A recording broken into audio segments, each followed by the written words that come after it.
he just couldn't let it go. I came home and told Sherry. Sherry said, well, what do you know about Bill? I said, well, I'm learning a lot, you know, but this New York Times thing keeps coming up. And I said, she said, what does he do? And I said, nothing. I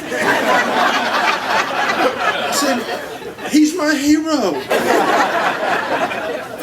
And he was cutting out the articles, and even when he moved back up north, I get articles in the mail. Email was just a blessing to him. He could just shuffle that crap to Nashville so fast. And as we ventured in our life forward, somebody had asked one time, he said, man, what do you and Bill have in common? And I said, well, there you go, a little bit. I said, somebody told me, he's a flaming liberal. And I said, yeah, but I'm sort of conservative, and I think everybody ought to have one of those. And I kind of like this one. And I endured, much like Rick did, the long conversations, the smartest man I've ever known in my life. Well-read, kind of humorous, but always wanting to engage you. And so I've got a story to tell. 1992, I had to have kidney surgery. And the repair work they were going to do had potential complications. And one of which, that if they clipped the renal artery, not to gross everybody out, said, you'll start bleeding. And the doctor said, we'll flip you over and we'll cut you from your back to your front. And so I'm on the edge of the cliff, and Bill's trying to talk me down before the surgery.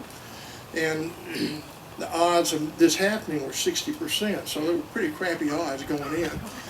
And so I woke up from the surgery, probably 5 or 6 hours later, lots of minor complications, but I was in a haze. And I remember cracking my eyes and looking up, and I see a priest collar. I couldn't make the face out. I could see the collar.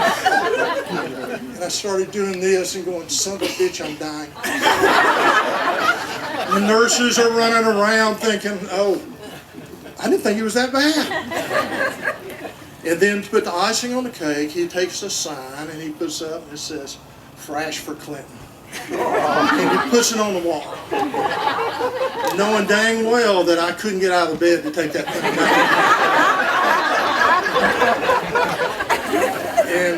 And that's the kind of relationship we had. We dug at each other a lot. He begged me to go play racquetball with him, and I put him off as long as I could. I played a lot when I was, a little younger than that. And I remember when I finally agreed to go with him.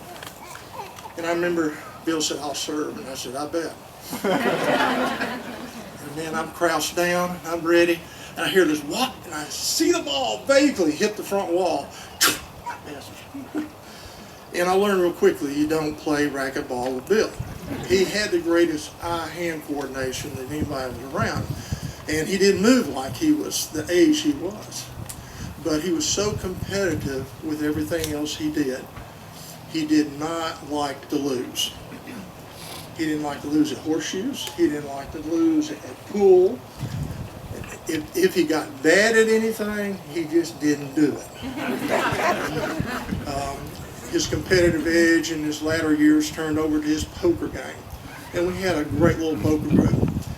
Bill never lost. I don't remember Bill ever walking away from the table that he didn't have money in front of him. And I'm convinced he cheated. It was his house. I could wax on with lots of more conversations about Bill.